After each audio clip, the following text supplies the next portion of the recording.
one. Good afternoon, everyone. Welcome back to WE3 uh, for an amazing session we have for you this afternoon, creating community-driven energy and water innovation. Our special guest this afternoon is Paula Gold-Williams. She is the president and CEO of CPS Energy and a good friend and partner of Zpryme. Paula, how are you doing this afternoon? Well, it's almost close to the holidays, so I feel great from the standpoint of we're almost through 2020, so I have no complaints. We are making lemonade here and out of lemons, and this is a great opportunity to talk to your listeners. Oh, great. So just have to ask out of curiosity, is you and your family, do you guys put out all the Christmas decorations early? Is that you and your family? Is that what you guys do? No. When my daughters were young kids, I have all the requisite pictures of them in front of the trees and stockings and with our dog and all that kind of stuff. But my daughters are grown and they're doing the things that they need to do. One of them's married, so she always has to split her time. But of course, in 2020, it's even a little different because we're not actually going to be able to see each other over Thanksgiving or Christmas. So our big event that we're excited about is being able to FaceTime family. So Yeah. we don't need all the decorations. We just need everybody to hit the button on Thanksgiving Day, and that's kind of how we're going to focus on the people, focus on the what we miss each other. I agree. With four young kids, I will say, like, our kids have been asking about Christmas since January. So so this is a time once they see those little elves on the shelves that they start getting hyper excited about what's to come. So Oh, that's awesome. You got a busy household. I know that. So my hat's yeah. off to any parent power. Do your best and enjoy them. Enjoy your kids. They grow up way too fast, as everyone says. I completely agree. So we'll get right into it, Paula. And one of the first things that came to mind when we decided to talk with you about community-driven innovation today was a saying that you and CPS Energy champion quite a bit, and it's think globally and act locally. And that's how we need to think about addressing some of our problems today. We couldn't think of a better synopsis of WE3 Summit.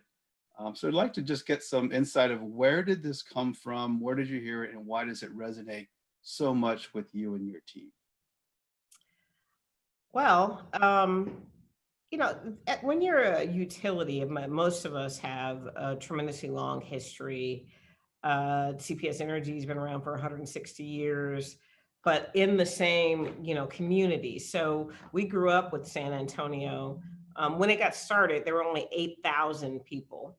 Our service territory pretty much approaches almost 2 million people today. And we think about it when we first had an opportunity to think about it. We have an organization here called Morgan's Wonderland, and that we talked a lot about. We're the energy company. You hit the light switch, you don't think about it, it just comes on. But what we say is we powered people's dreams. And what we have done is focus on our customers and think about our opportunity here where we have supported generations of San Antonians and generations of Texans. And, Texas is a diverse, forward-thinking state. It really, is focused on people. We always say that San Antonio is only 2 degrees of separation, but at the same time, CPS Energy, we consider ourselves tech-enabled. We actually have the privilege to serve a community 24/7, 365. And even though we have $11 billion, almost approaching $12 billion in assets, it's still all about the 3,100 team members that work here passionately every day, and that make sure that they want to give our community something special. And we believe that being tech enabled makes us prone to partner. And we believe that there are ideas outside of our company, outside of our city, our state, nation, and across the globe where people want to explore, and our ability to bring partners in so we can get the best of the thinking and apply those solutions locally. We think that's what we're supposed to do, and we've done it well in other situations. We brought 400 megawatts to Texas back in the 2011 timeframe by thinking globally. My predecessor, Doyle Beneby, thought about how do we leverage that, and we just put it all together and said, it's a small globe. I think even the pandemic has proved to us it's a small world. But our ability, again, to partner, think globally, and bring those ideas to San Antonio and Texas is what we think we're supposed to do. Thank you. So a follow-up to that, which really ties into that local component, where CPS Energy has done a great job as well, is really reaching out and creating innovative education programs for the youth. One particular that you guys recently launched in partnership with the University of Texas, Weber Energy Group, and Itron, this Smart Energy Education Program, which really provides resources and interactive education tools on water energy for youth, and partnered with different communities. How did that come about? Oh, wow. Part of our ability to think again about thinking global and acting local was the network that we've been able to create in different situations. One, from the educational standpoint, we have an educational alliance strategy. We don't believe that we should tell any school that the things that they need to do. I think they understand their students, where they serve, their own views about pushing education forward. But we understand that when we partner at the educational level, be it elementary school all the way up to universities, that it is about where they are in their space and what they're willing to do. So for several years, we have been working with Dr. Michael Weber from UT. And he's done some amazing things in terms of really understanding energy and the practicality of it. But his vision about really showing how energy is affected by water and how water is affected by energy, he's done some amazing work there. And then we had the great fortune of having one of our, what we call new energy economy partners, Itron. It's a global metering and networking organization that we've been affiliated with for a long time. Part of our look for solar back in 2011 was, what if we brought businesses to San Antonio, not just to sell us power or lighting systems or meters, but to be part of our economy and be part of this investment in energy.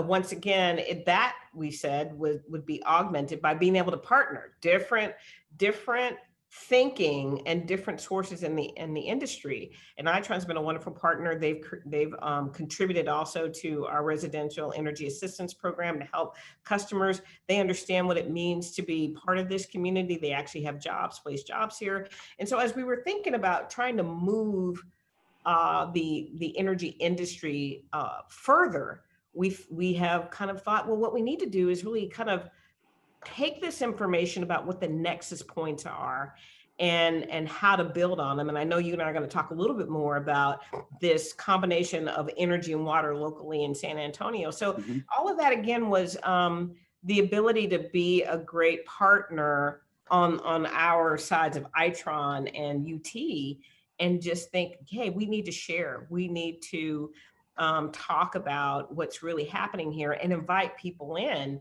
And this whole thing that you're doing in terms of trying to make sure that we're thinking about it collectively, right? If we're taking it exponentially and putting this all together to educate about what's happening.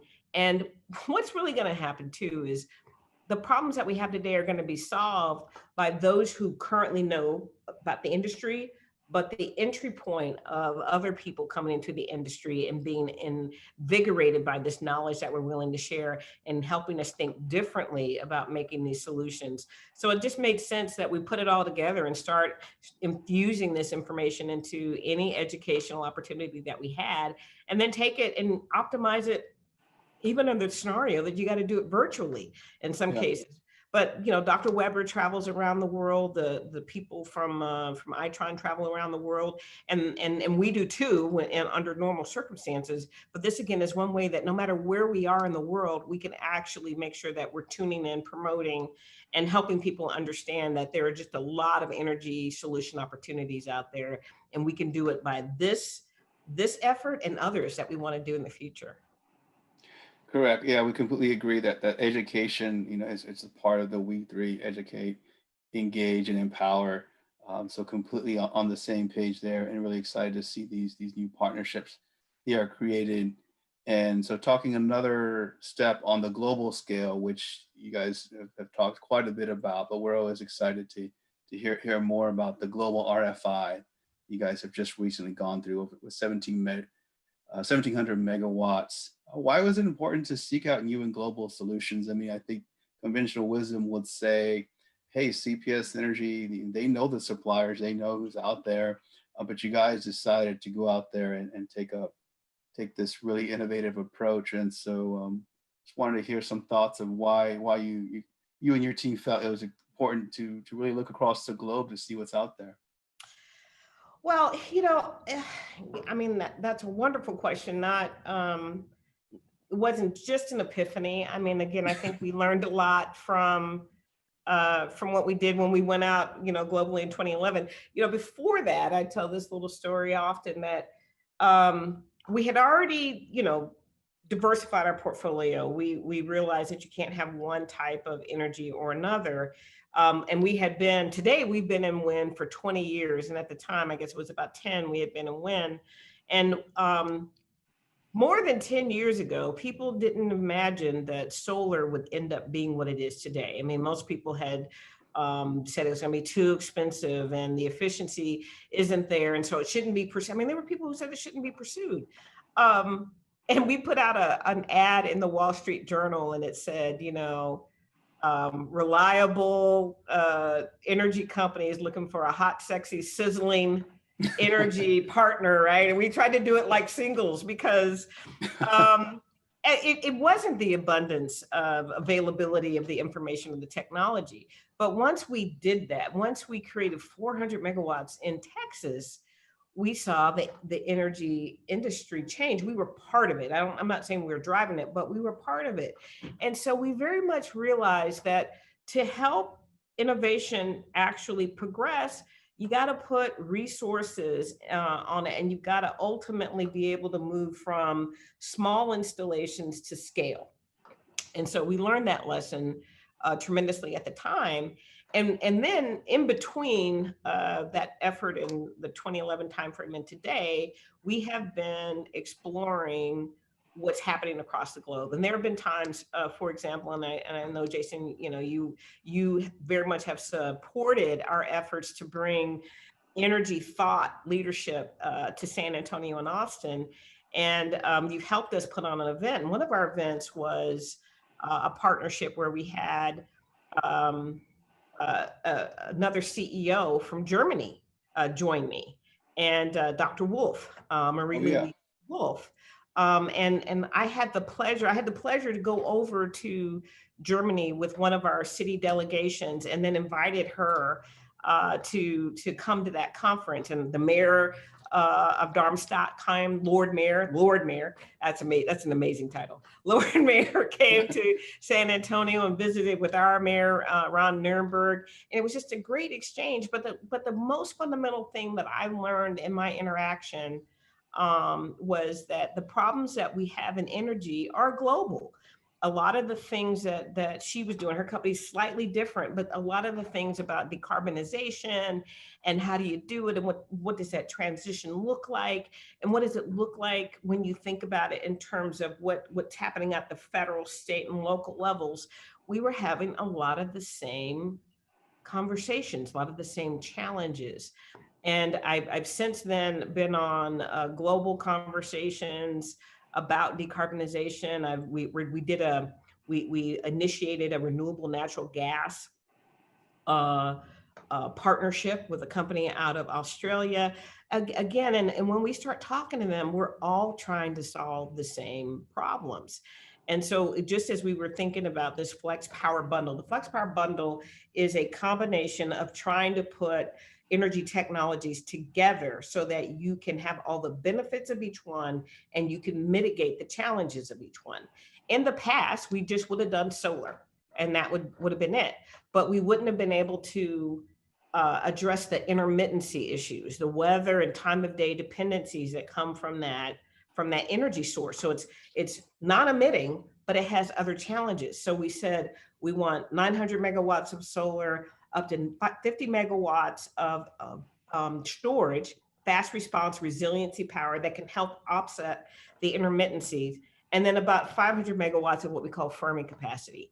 And we talked a lot about what could it be. It's something that's going to stabilize again this solar component, but it could be anything. And what happens, I think, is we as individuals oftentimes limit what the possibilities are based upon what we know is tried and true, right? You know, if it's tried and true, that's what we're going to do. And we're in a big fossil fuel state.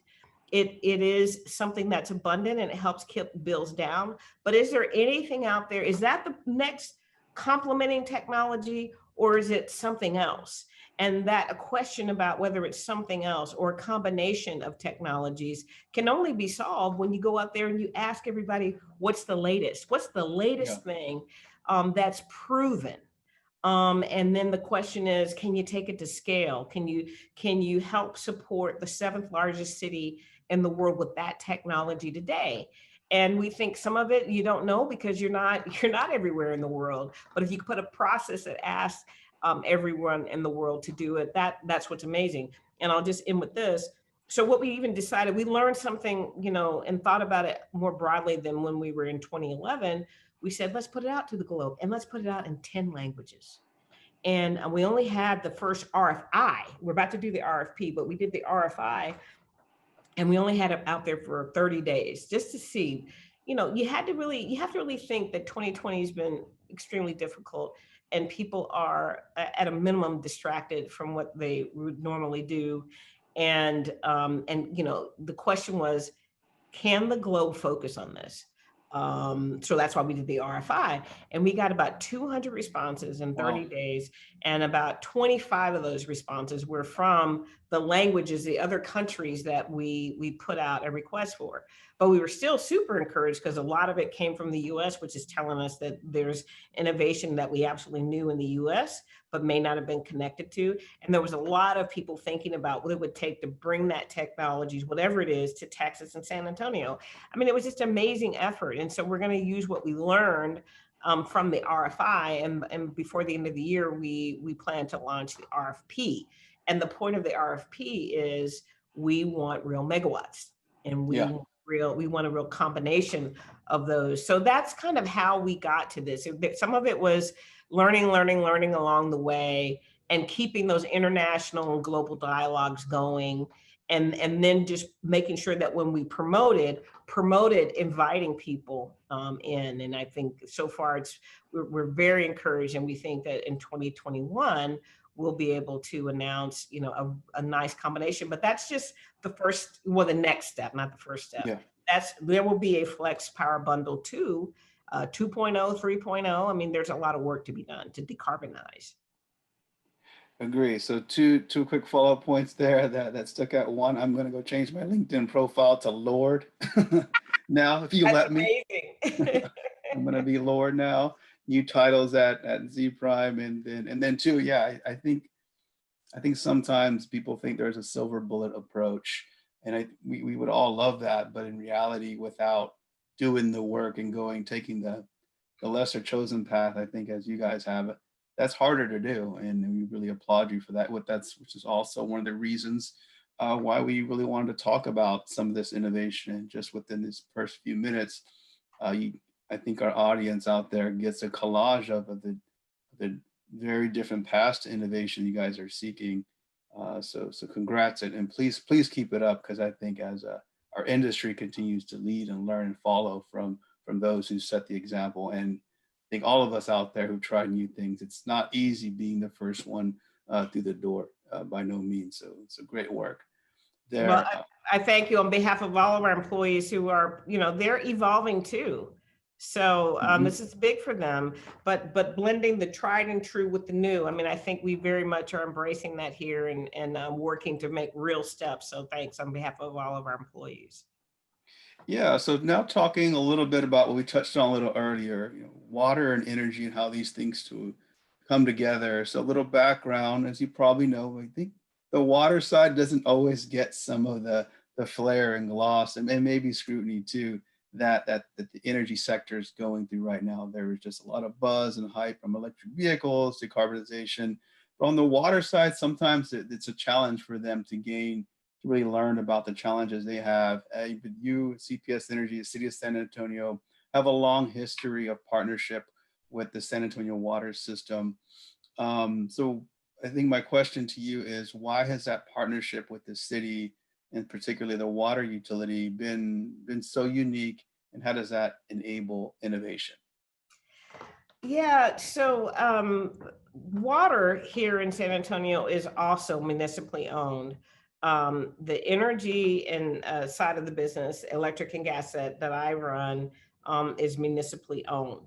And what we have been able to do with other perspectives, like when we look at smart cities through the lens of our owner, the city of San Antonio, we saw CPS Energy, our transportation company, via a river authority, Bear County Housing Authority. I mean, we look at things a bit different, and I would categorize us, particularly on the water and the energy side, as businesses owned by a community through a city government. And that's always, I think, in a lot of ways, created synergies, easier talking. Now, running water, I have to be, truthful. Water is a different business. Um, Robert Puente, my peer, the CEO of SAW, and I have been doing some town halls together because there is this perspective, like, how much it can we leverage, and why not leverage more? But one of the interesting questions we got, well, like if you're so busy on that, why don't you combine? Why don't you make it the same company, and wouldn't you save money administratively? And I said, and I both of us, Robert and I, said, well, look, consolidating is a structurally complex decision to be made by boards and councils for that, but that shouldn't stop us from being creative.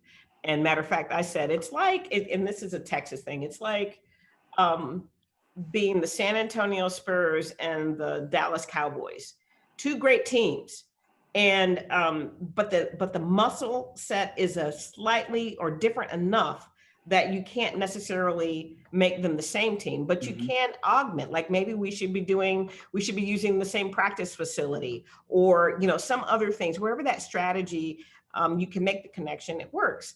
So because we were already predestined, and we have about a list of 20 things that we think ultimately we can partner on.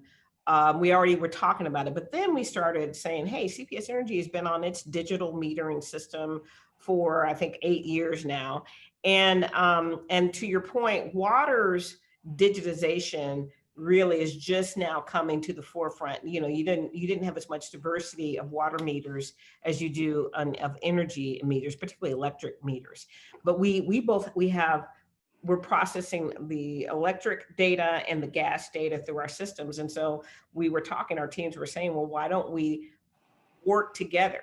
Because there's a certain element of backbone to the system that why should we ask the water company to create the same backbone? We have very similar customer sets, not exact, but I would say 90% of what we do is covering the same customer base. And so if they can use some of the investment we already made and leverage it, that actually lowers the cost and the barrier of investment for our water business. And we're comfortable with that because we want our customers to have the benefit overall. We want the overall utility value proposition to be high. And so again, we don't want overinvested. We don't want wasted dollars.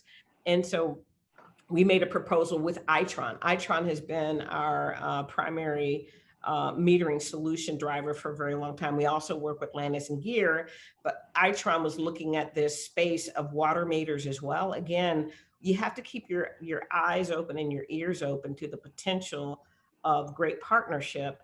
And that's what happened. And so right now we're entering, or we're working on our pilot. We're piloting attaching their meters to our system, still paying attention to security, still paying attention to the right amount of autonomy, but really leveraging the distribution systems to make sure that they're working well for the community. We're super excited about it. Thank you. And on that aspect of community, and I know you touched on this, but how has that working together continuing to bring benefits to the San Antonio community? Any specific examples, or how you see these partnerships being able to bring more value to customers in the community of San Antonio? Well, CPS Energy in particular, we haven't had a rate increase in 6 years. We've only had one rate increase in the last 10 years.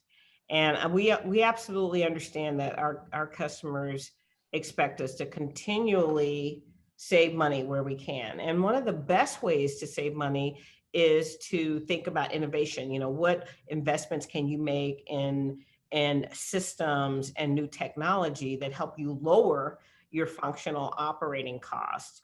And so we do that internally every single day. And now if you could do that with the water company, we also have partnerships that we're doing again with the transportation company. All of that stuff matters. And with the transportation company, we're doing renewable natural gas. So it's more about always leaving yourself open to these new ideas and creativity. And again, in investing in those, so your costs kind of go up, but they actually don't, because your efficiency goes up even more, and that helps your customers. And then to make sure that people know about it, I mean, we put out press releases, we put out blogs and social media, and we are informing more by using more education to tell people what we're doing. And then, like you mentioned earlier, Robert and I are kind of like doing town halls to explain to people what we're doing, both individually and where we can partner. And then we've also had the ability of transportation, water, and energy. Our ability to reach out as CEOs and leadership teams, and again, share that with customers so they can understand and know that our big driver is to give them more and more value for their dollar. And because we realize that every single dollar that they spend is something that they could spend on something else. And we want to show them that their investment in the utilities is one that keeps giving them back those resources, rebates for new appliances, all those things. We do so many things because we want to make sure that we're driving it collectively across the community that we serve. Excellent. So what advice would you give to maybe other municipals out there across the US, both utilities, and they have gas and water? How do they start that conversation if they haven't been in partnership for years? Like, how does that first conversation get started so that some of these broader benefits can be brought to bear for their communities? Well, you know, I'm a big advocate of just kind of picking up the phone and and saying, you know, just, you know, actually saying there's got to be some opportunity that benefits both our entities, whoever you're talking to, and the customers, and particularly where you have synergies for customers. That's the best place to start. That's why people first is always so important to us, because we're always thinking about the people that could benefit, the customers, the community, and the employees that can benefit from those conversations. But you got to follow them up. I would tell you that we've been meeting, SAWS and CPS Energy have been meeting diligently for several years. And it isn't something all the time that you can rush and it'll happen tomorrow. Don't be discouraged because, you know, the first call didn't go well. You got to keep telling people what your goals and objectives are, and then tell them what's in it for them and what's in it for you know, everyone's employees. And those conversations just have to keep going, and then brainstorming and being open to different ideas. Don't go into these relationships figuring you've got the sole way to make it happen. Matter of fact, the person you call might even have a better idea than you have. And just creating that relationship, that opportunity, that comfort level just begets more and more things. And again, it takes a while, it takes time, but you know, in the grand scheme of things, I always tell our employees here, we're living the evolution. We just can't always feel it because we're inside of it. So it doesn't happen overnight. Evolution is one of those things that people are progressing, and you have to look back 10 years and go, wow, look at all that practice. I mean, all that progress we made over the last 10 years. And so again, it feels like, actually, it just feels like communicating more, Yeah. sharing more, being open, being constructive, being open to criticism, and not being daunted by somebody telling you no. What we like to say here, it's yes if. And so we will explain the if this happens, this is a great thing, and that's how we talk to our partners. Fantastic. Well, Paula, we thank you so much for joining us this afternoon at WE3 2020, the first virtual series, but hopefully we'll be back in person by this time next year, but you never know. Hope so. Hope so. Well, thank you. And thanks for your listeners. And hey, have a happy holiday season. I know it's different, but it's important, again, that we value what we have and appreciate people while we have them. This too shall pass. And like you said, we'll get beyond this and go back to, and